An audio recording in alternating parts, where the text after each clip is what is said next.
Welcome, Nigel, Roome.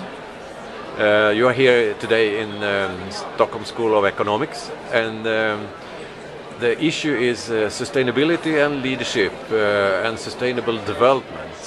What was the key point for your presentation today? For me, the message is that sustainable development is and always has been a collaborative process that requires a particular type of leadership. Leadership that recognizing the limits of the system that we operate in, that seeks to develop a vision of the future, that has some appreciation of the qualities of where we are now, and finds pathways forward from that current state to our desired vision. That's my message. It's a collaborative process. So, do you think business leaders today are brave enough to handle? I would like to highlight that Paul Polman from Unilever is one of the CEOs in the current world who is trying to push forward these ideas. He doesn't do that alone. So the idea of the leader is not helpful here. He does that because he has the support of the chairman of his board, and he has other managers in the company that try to push this forward together with other actors in society. When you have that constellation of matching roles, then it works. When somebody's trying to work alone, it's extremely difficult. As I understand, it's also a question of systematical thinking.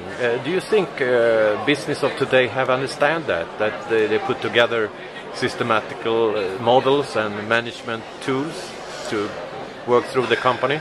I would like to hope that they're capable of that, but my experience is that most managers are not capable of systems thinking, and they're not capable of bringing together the people who have the small parts of the jigsaw and putting the jigsaw together. If you have systematic thinking, then it either means that you recognize the importance of looking at this as a system, or you can do that for yourself. Both of those are different skills. One says that you're capable of systems thinking, the other one is that you recognize you need it, and you have a process of bringing people together to develop that systems view. Both of those skills are very deficient. You met today Karl-Henrik Gobert, and he's a founder of the Four System Condition. Do you see the relationship between your work as a business professor and the natural step system thinking? Absolutely. I think that the model that I've outlined, which is looking to create some vision of the future, understanding systemic reality systems. I think in the last 20 years, since people started talking about sustainable development at the Agenda 21 and before that with the Brundtland report, we have had very superficial insight into what these concepts really mean in terms of transformation and change.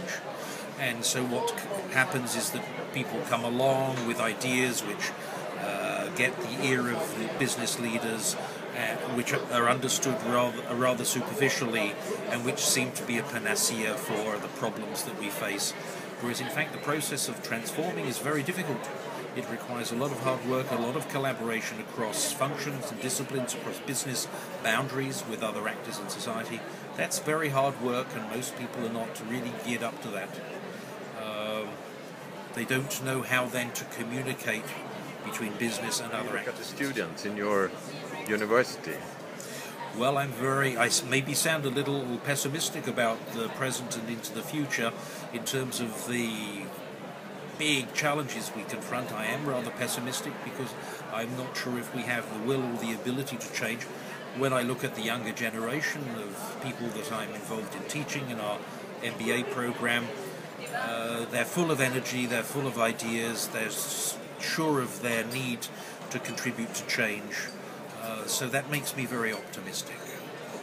Thank you very much, Nigel.